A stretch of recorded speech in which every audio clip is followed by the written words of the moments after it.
కార్యక్రమానికి వచ్చిన అమాయకులందరికీ ఒక నమస్కారము, సౌండ్ పార్టీలందరికీ 2 నమస్కారాలు.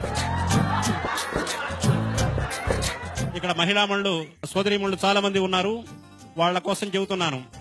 ఒకసారి అడిగారు నన్ను, ఆడవాళ్లు మంగళసూత్రాన్ని కళ్ళకద్దుకుంటారు, చెట్టంత మొగుడు పక్కనున్నా కూడా ఆ మొగుడినే కళ్ళకద్దుకుంటే బాగుంటుంది కదా, మంగళసూత్రంలో బంగారం ఉంటుంది కానీ మొగుళ్ళో ఉండదు కదా అన్నాను. నాకు ఏ ఊరి వాళ్ళైనా ఇబ్బంది లేదు కానీ ఒక బందర్ వాళ్ళంటే మాత్రం నాకు ఇష్టం లేదు. ఎందుకంటే బందర్ మా అత్తగారు ఊరు కాబట్టి.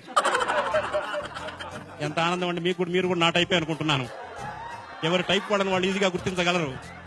భార్యనేమో ల్యాండ్ లైన్ ఫోన్ లాంటిది, గర్ల్ ఫ్రెండ్ ఏమో సెల్ ఫోన్ లాంటిది. నెంబర్ 1. దీనికి తేడా ఇంకోటి ఏంటంటే, సెల్ ఫోన్ కు 2 కనెక్షన్లు ఉండొచ్చు, 3 కనెక్షన్లు ఉండొచ్చు. సెల్ ఫోన్ కు, ల్యాండ్ లైన్ కు మాత్రం ఒకటే కనెక్షన్. ఇంకోటి ఏంటంటే, సెల్ ఫోను చూడగానే ఎంత అందమైన ఫోన్ అయినా 20,000 30,000 పెట్టి కొన్నైనా ఈ పీసు మారిస్తే బాగుంటుంది, ఈ పీసు మారిస్తే బాగుంటుంది అనుకుంటారు. ఎన్ని పీసులు మార్చినా మెంటల్ పీసు రాదు.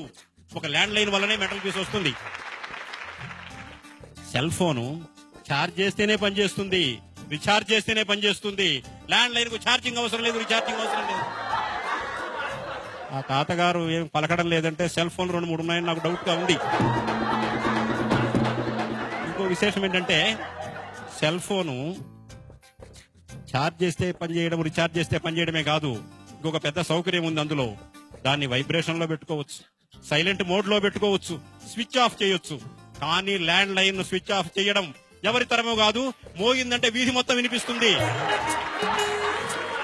ఒకసారి సంచాల గారు నన్ను హాస్యావధానంలో ప్రశ్న వేశాడు. ఏమండి, పెళ్ళప్పుడు అప్పగింతల కార్యక్రమం ఉంటుంది కదా, అప్పగింతలప్పుడు అమ్మాయి ఏమో ఏడుస్తూ ఉంటుంది, అత్తగారింటికి పోతే ఎలా ఉంటుందో ఏమోనని. అబ్బాయి ఏమో నవ్వుతూ ఉంటాడు, కొత్త పెళ్లి కొడుకు కొత్త భార్య వస్తుంది అని.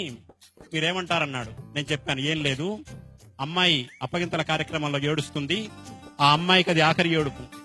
అబ్బాయి నవ్వుతాడు, అది ఆ అబ్బాయికి ఆఖరి నవ్వు అని చెప్పాను. చిత్రం ఏంటంటే, పెళ్లి చూపుల్లోనే ఒక మాయ ఉంది. అదేంటంటే, పెళ్ళప్పుడు అమ్మాయి అయస్కాంతంలాగా కనపడుతుంది పెళ్లి చూపులప్పుడు. పెళ్లైన క్షణం నుంచి సూర్యకాంతంలా కనపడుతుంది. పెళ్లి చూపులప్పుడు అమ్మాయి మల్లె తీగలా కనపడుతుంది, పెళ్లైన క్షణం నుంచి కరెంటు తీగలా కనపడుతుంది. కావాలంటే ఐశ్వర్య భర్తను కూడా కనుక్కోవచ్చు మీరు.